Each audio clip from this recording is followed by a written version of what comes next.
Sebuah kisah terbaik anak bangsa Indonesia bertutur tentang perjalanan kehidupan anak manusia di zaman kerajaan Tanah Jawa melalui sentuhan sejarah dan fiksi yang nyaris sempurna.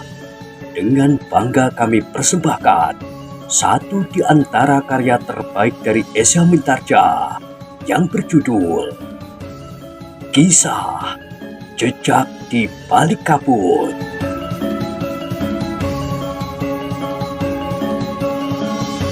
Pada kesempatan yang sangat baik ini, kita masuk pada episode yang ke-170. Selamat menikmati.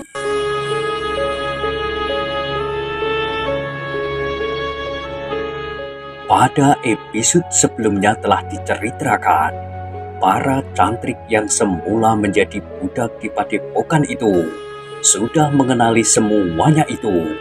Tetapi orang-orang yang baru saja memasuki padepokan itu harus berdecak kaku.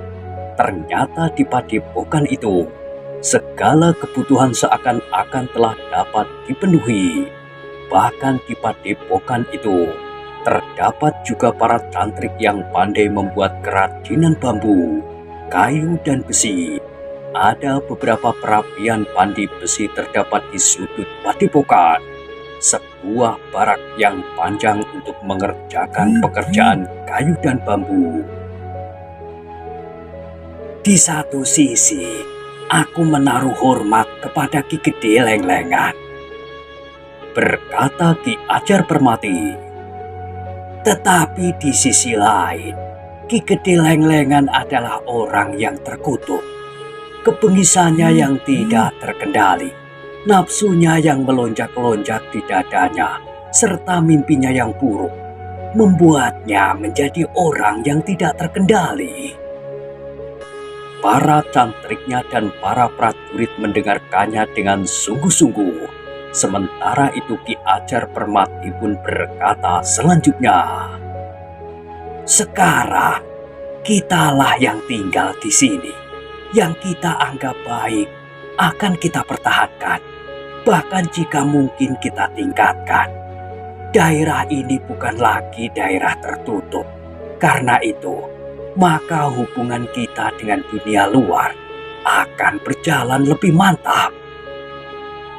Demikianlah, maka padepokan yang namanya masih tetap dipertahankan oleh Ki Ajar Permati, yaitu Padepokan Watu Kambang, telah mulai dengan langkah pertamanya.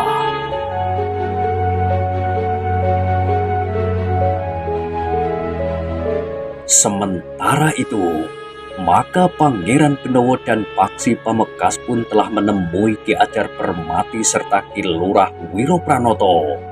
Mereka minta diri untuk melanjutkan usaha mereka mencari adik laki-laki Paksi Pamegas yang telah dipindahkan dari Padepokan Watu Kambang. Apakah Pangeran dan Angger Paksi menemukan petunjuk-petunjuk baru untuk menelusuri jejak adik laki-laki Angger itu? Bertanya Ki Ajar Permati. Tidak begitu jelas Ki Ajar, jawab Pangeran Benowo. Yang dapat kami ketahui, adik laki-laki Paksi bersama beberapa orang anak muda telah diserahkan kepada sepasang suami istri di sisi selatan kaki Gunung Merapi ini. Apakah Pangeran memerlukan pasukan untuk menangkap kedua orang itu? Bertanya Ki Lurah Wiropranoto. Tidak Ki Lurah, kami masih harus menemukan siapakah kedua orang suami istri itu. Jika Pangeran sudah menemukan, panggil kami. Kami akan menangkap mereka jika Pangeran menghendaki. Pangeran Benowo mengangguk. Katanya, "Baiklah Ki Lurah, tetapi kami tidak dapat mengatakan kapan kami dapat menemukan mereka. Kapan saja Pangeran memerintahkan. Terima kasih atas kesediaan Ki Lurah."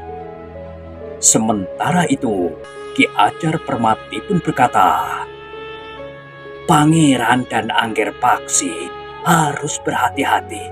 Bukan saja kedua orang suami istri itu tentu orang yang berilmu tinggi, tetapi ada kemungkinan Pangeran dan Angger Paksi bertemu dengan Ki Gede Lenglengan. Aku yakin bahwa Ki Gede Lenglengan tentu juga pergi ke padepokan suami istri itu, di mana mereka menempatkan anak-anak muda dari angkatan mendatang. Ya Ki Ajar, kami akan berhati-hati. Persoalannya adalah karena adik Angger Paksi itu sendiri menganggap bahwa Angger Paksi telah berkhianat kepada ayahnya serta perjuangannya. Aku menyadari itu Ki Ajar. Dengan demikian, pekerjaan yang Angger pikul adalah pekerjaan yang berat sekali. Ya Ki Ajar, mudah-mudahan Yang Maha Agung memberi jalan kepadaku agar aku dapat membawa adikku itu pulang.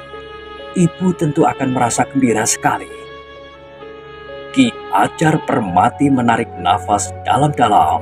Katanya, aku akan berdoa bagi keberhasilan Angger Paksi dan Pangeran Benowo yang akan menyertai Angger. Terima kasih Ki Ajar.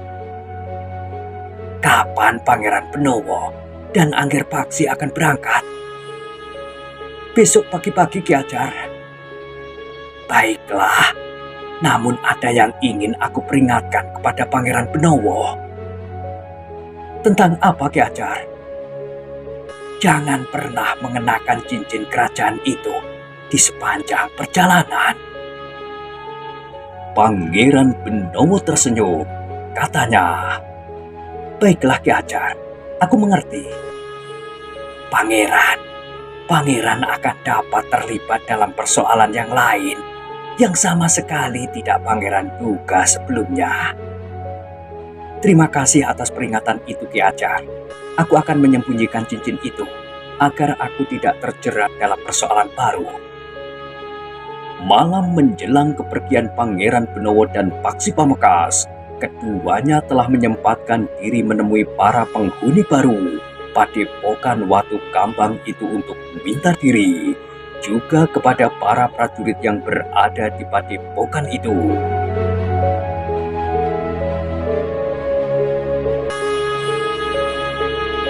Demikianlah, di dini hari berikutnya, padepokan itu sudah nampak sibuk. Dua orang cantrik telah menyalakan api, menjerang air dan menanak nasi. Mereka mempunyai beberapa butir telur yang dapat mereka rebus. Sayur kacang panjang yang dingin pun segera dipanasi. Ketika cahaya fajar membayang di langit, maka Wijang dan Paksi Pamekasan pun telah siap pula untuk berangkat menempuh sebuah perjalanan baru yang panjang. Silahkan makan dahulu, Pangeran dan Angger Paksi. Kalian berdua akan berjalan jauh, bahkan kalian tidak tahu di mana dan kapan kalian akan sampai ke tujuan. Keduanya memang tidak menolak. Mereka pun kemudian makan pagi lebih dahulu sebelum berangkat meninggalkan padepokan.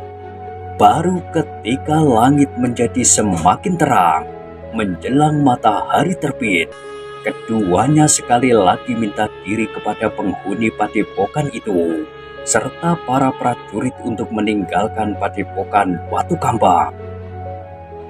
Selamat jalan, Pangeran. Selamat jalan, Angger Paksi. Desis Ki Ajar Permati. Aku mohon kalian berdua datang lagi ke padepokan ini kapanpun. Pangeran Benowo tersenyum. Katanya, tentu Ki Ajar, pada suatu hari kami akan singgah di padepokan ini. Sejenak kemudian, maka Pangeran Benowo dan Paksi Pamekasan itu pun telah keluar dari regol padepokan. Mereka akan melewati bulak di antara sawah yang digarap oleh para cantrik dan orang-orang yang telah diperbudak oleh Ki Gede Lenglengan. Untuk beberapa saat mereka berjalan di jalan yang rata dan nampak terpelihara di antara tanaman yang nampak hijau subur. Air yang jernih mengalir di parit yang membujur panjang di pinggir jalan itu. Beberapa batang pohon turi tumbuh di atas tanggul parit yang dapat menjadi tempat berlindung bagi mereka yang berjalan di bawah teriknya matahari. Di kejauhan nampak hutan lereng pegunungan yang hijau lebat melindungi lingkungan dari ganasnya air hujan. Ketika cahaya matahari pagi nampak bagaikan membakar langit, maka keduanya telah sampai di sekat yang memisahkan padepokan itu dari dunia di sekitarnya.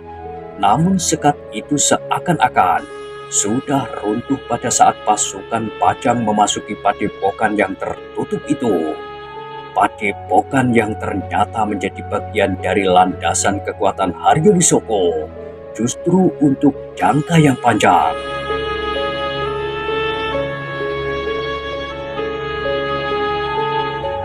Pangeran Benowo yang dalam pengembaraannya mengenakan nama Wijang, serta Paksi Pamekasan itu pun kemudian mulai menuruni kaki Gunung Merapi melalui tanah yang miring, berbatu-batu padas, ditebari dengan batu-batu yang besar berserakan di mana-mana. Untuk beberapa saat mereka berjalan di atas tanah yang sama sekali tidak layak untuk dilalui. Tidak ada lorong sekecil apapun, tidak ada jalan setapak yang menandai bahwa lingkungan itu sering didatangi orang meskipun jarang-jarang.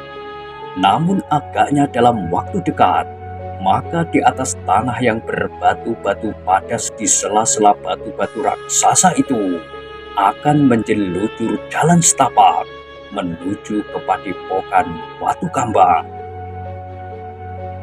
Dalam pada itu Wijang dan Paksi Pamekasan telah sepakat untuk lebih dahulu pergi ke Manjung. Mereka ingin melihat keadaan Manjung setelah mereka tidak lagi diancam oleh para pengikut Ki Gede Lenglengan. Mereka tidak perlu lagi takut dirampok di atas sasak penyeberangan yang menuju ke Nglunggi. Demikian pula sebaliknya, penginapan di Manjung dan Nglunggi pun tidak lagi dicemaskan oleh kedatangan sekelompok orang-orang bersenjata yang akan merampas bekal dan harta benda orang-orang yang menginap.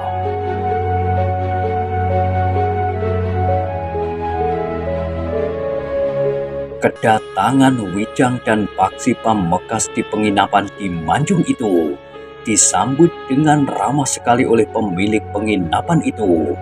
Meskipun pemilik penginapan itu tidak mengetahui dengan pasti dengan siapa ia berhadapan, namun ia tahu bahwa kedua orang itu tentu mempunyai peran yang penting pada saat prajurit Pajang menghancurkan padepokan yang sebelumnya tidak diketahuinya itu. Aku persilahkan kalian berdua menginap di penginapanku kapan saja kalian kehendaki, berkata pemilik penginapan itu.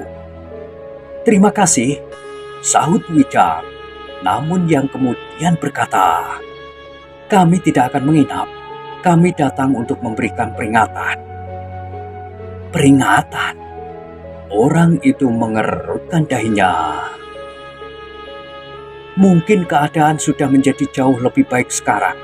Meskipun demikian, sebaiknya di penginapan ini masih harus ada petugas-petugas untuk menjaga segala kemungkinan. Mungkin sisa-sisa penghuni padepokan yang sudah dihancurkan itu, mungkin justru perampok dari tempat lain yang mendengar peristiwa yang terjadi di sini, serta melihat bahwa penginapan ini seakan-akan menjadi lengah.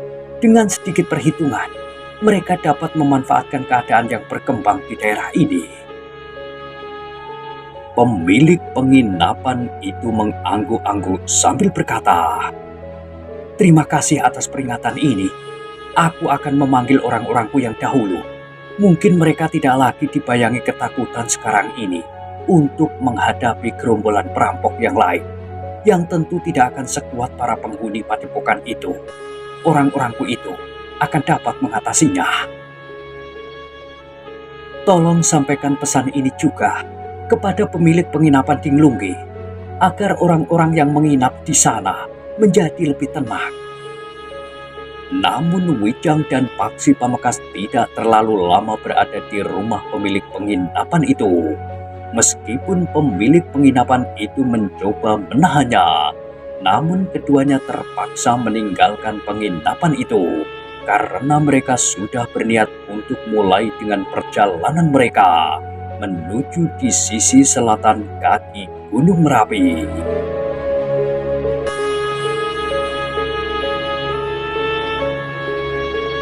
Demikian mereka mulai dengan perjalanan mereka. Maka Wijang pun berkata, "Agaknya kita akan menuju ke arah yang sama dengan Ki Gede Lenglengan." Paksi Pamekasan mengangguk-angguk. Ia pun sadar bahwa Wijang ingin memperingatkannya bahwa mereka mungkin sekali akan bertemu dengan Ki Gede Lenglengan di perjalanan. Jika demikian, maka itu akan berarti bahwa mereka akan bertemu dengan orang yang ilmunya sangat tinggi, orang yang tidak dapat ditangkap oleh Ki Ajar Permati, meskipun mereka sudah bertemu di medan. Meskipun keduanya akan menempuh perjalanan panjang melalui jalan yang kadang-kadang mendaki, namun kadang-kadang bagaikan menukik turun, keduanya tidak mengalami kesulitan. Keduanya telah memiliki pengalaman pengembaraan yang cukup. Tetapi kadang-kadang mereka sampai juga di jalan datar yang panjang, di antara sawah yang nampak hijau, terbentang dari cakrawala sampai ke cakrawala. Namun mereka pun sering pula menyusup jalan yang menembus padukuhan-padukuhan yang keadaannya sangat berbeda-beda.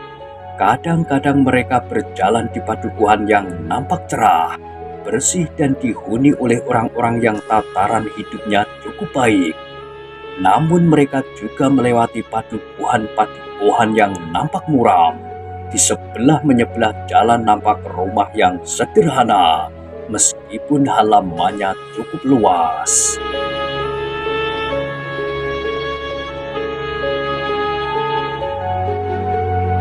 Tetapi tanaman yang tumbuh di atasnya, daunnya tidak nampak hijau dan rimbun, tetapi jarang dan agak kekuning-kuningan. Ketika mereka sampai di sebuah padukuhan yang nampak gersang itu, Wijang pun berkata, "Padukuhan ini memerlukan perhatian khusus. Nampaknya tanahnya kering dan tandus."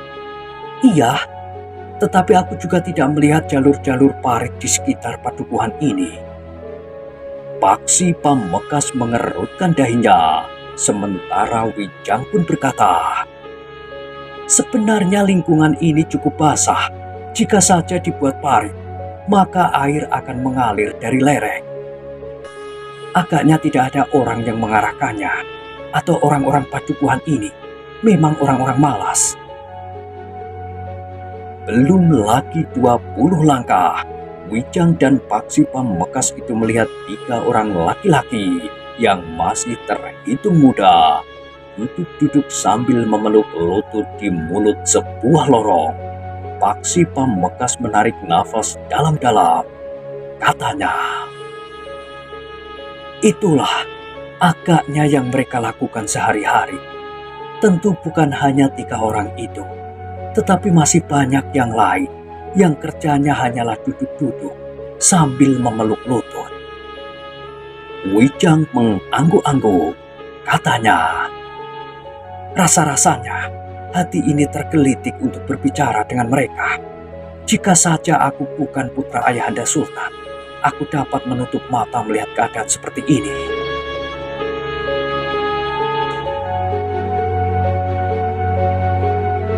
Paksi Pamekasan mengangguk sambil berdesis. Itu adalah kepedulian pangeran terhadap rakyatnya. "Namaku Wijang. Putra Kanjeng Sultan Hadiwijoyo, namanya bukan Wijang." Wijang memandang Paksi dengan tajamnya, namun kemudian ia tersenyum. Katanya, "Ya, kau benar Paksi. Aku keliru. Seharusnya aku berkata bahwa setiap orang harus mempedulikan lingkungannya, termasuk kita, Wijang dan Paksi.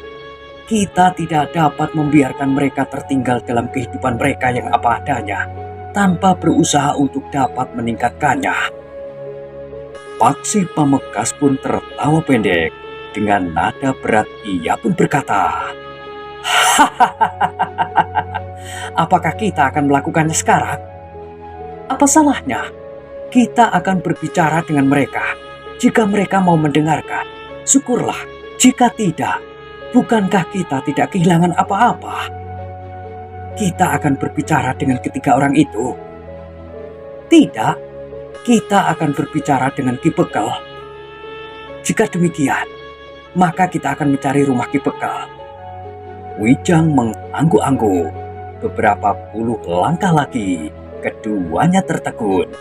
Mereka melihat dua orang perempuan duduk di tangga sebuah regul halaman yang sudah agak miring karena tidak terpelihara. Seorang dari mereka sedang sibuk mencari kutu rambut dan yang seorang lagi sambil asik berbicara tanpa henti-hentinya. Itu adalah bayangan dari seluruh kehidupan di padukuhan ini, Paksi. Desis Wijang. Aku akan bertanya kepada mereka, di manakah rumah Ki Bekel dari padukuhan ini? Wijang mengangguk-angguk. Katanya, bertanyalah, tapi hati-hati. Jangan membuat mereka curiga. Agaknya mereka tidak ingin terusik dari kehidupan mereka yang tenang dan tentram. Tetapi tanpa greget sama sekali. Yang mereka jalani sekarang adalah apa yang telah mereka jalani kemarin. Apa adanya tanpa usaha peningkatan sama sekali. Wijang tidak menjawab. Sementara itu Paksi Pamungkas pun telah melangkah mendekati dua orang perempuan yang duduk di tangga regul itu. Kedua orang perempuan itu memang terkejut sekali. Tetapi jauh-jauh Paksi sudah mengangguk hormat sambil berkata, maaf Bibi, apakah aku boleh bertanya? Sikap Paksi Pamungkas itu membuat kedua orang itu menjadi tenang.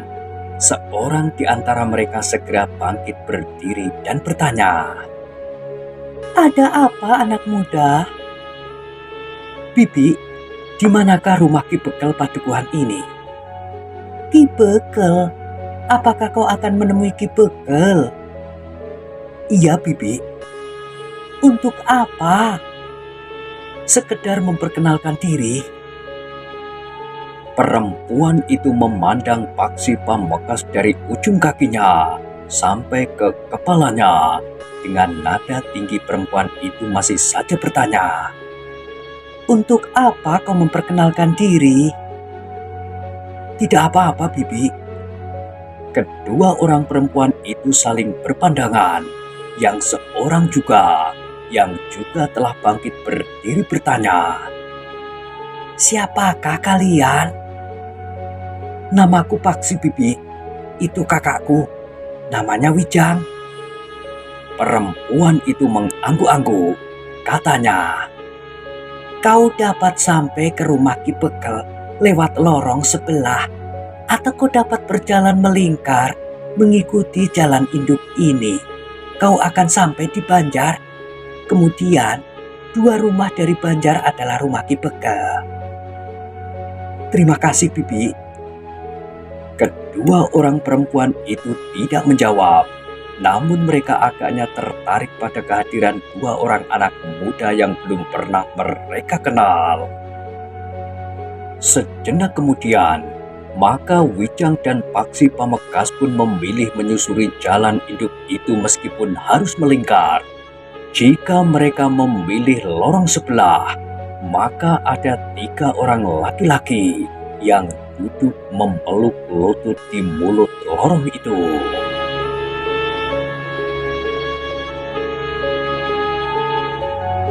Betapa malasnya kedua orang perempuan itu. Matahari sudah melewati puncak dan mulai bergulir ke barat. Nampaknya mereka masih saja belum membenahi diri. Jika hal itu karena mereka sibuk melakukan kerja, maka mereka adalah orang-orang yang rajin. Tetapi agaknya kerja kedua perempuan itu sejak pagi juga hanya duduk-duduk, berbincang tentang keluarga mereka, tentang sanak kadang mereka, tentang tetangga-tetangga mereka, dan tentang apa saja yang tidak berarti. Desis Wijang, Paksi Pamekasan mengangguk-angguk. Katanya, jika saja mereka sedikit berbenah diri, maka mereka tidak akan kelihatan begitu kotor, sebagaimana halaman rumah mereka. Bagaimana dengan halaman rumah mereka? Nampaknya sudah sepekan tidak dibersihkan. Wijang tidak segera menyahut. Diperhatikannya dinding halaman yang kotor, berlumut, dan di sana sini sudah mulai retak-retak. Beberapa saat kemudian, seperti yang dikatakan oleh perempuan itu, mereka pun sampai di depan Banjar.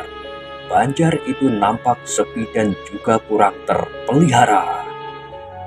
Kita sudah hampir sampai, berkata Wijang.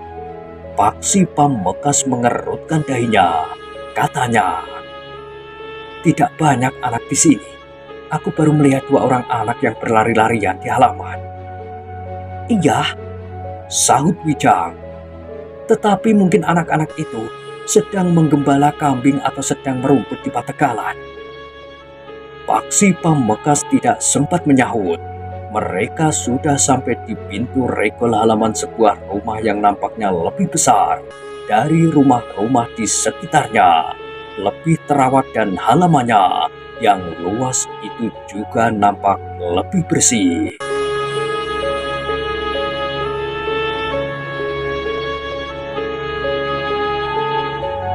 Agaknya inilah rumah Ki Bekel, berkata Paksi Pamekasan. Iya, rumah ini lebih besar dari yang lain. Marilah. Keduanya pun segera memasuki regol halaman rumah Ki Bekel itu. Ketika seorang yang sedang duduk di tangga pendopo melihat kehadiran kedua orang anak muda itu, maka orang itu pun bangkit dan menyongsongnya. Apakah ini rumah Ki Bekel?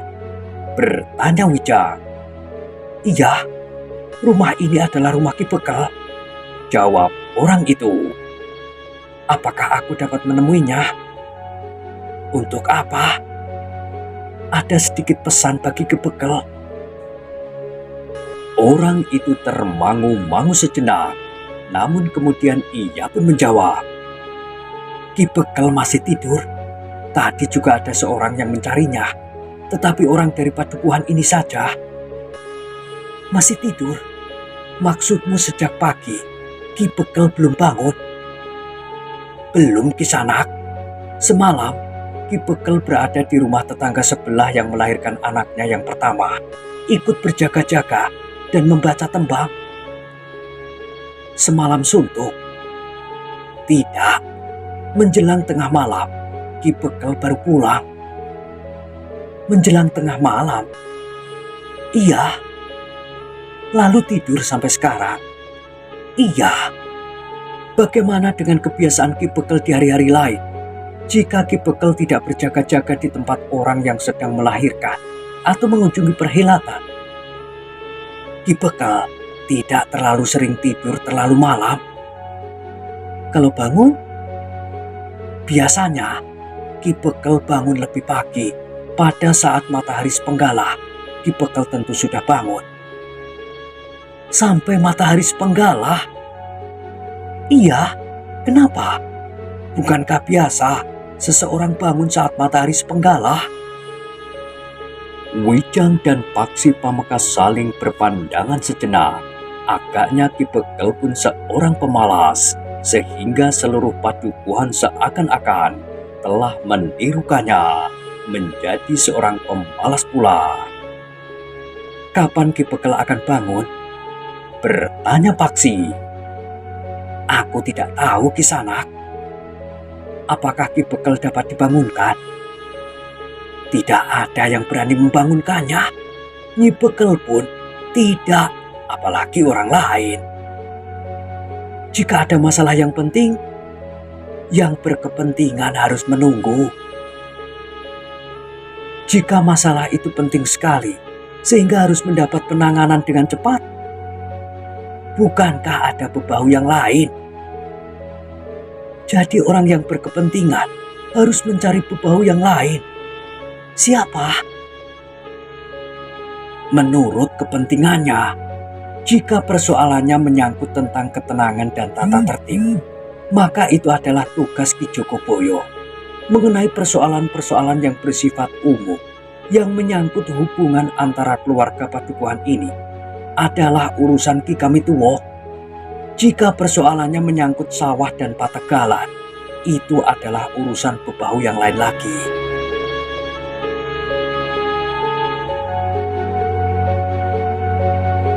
Wijang dan Paksi Pamekasan mengangguk-angguk.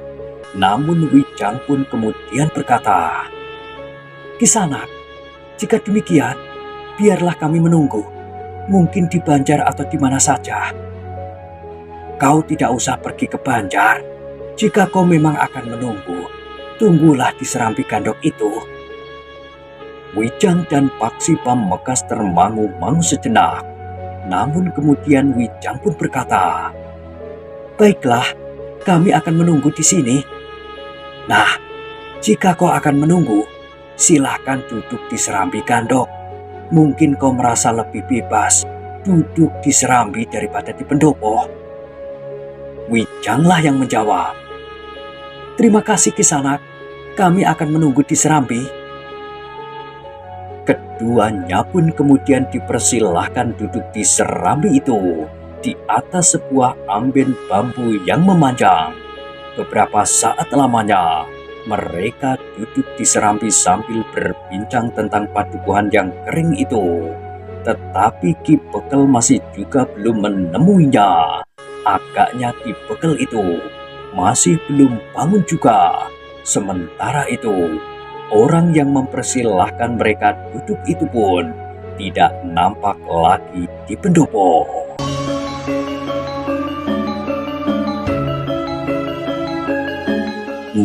Nah, bagaimanakah kisah selanjutnya? Silahkan ikuti terus kisah Jejak di Balik Kabut pada episode berikutnya. Sampai jumpa.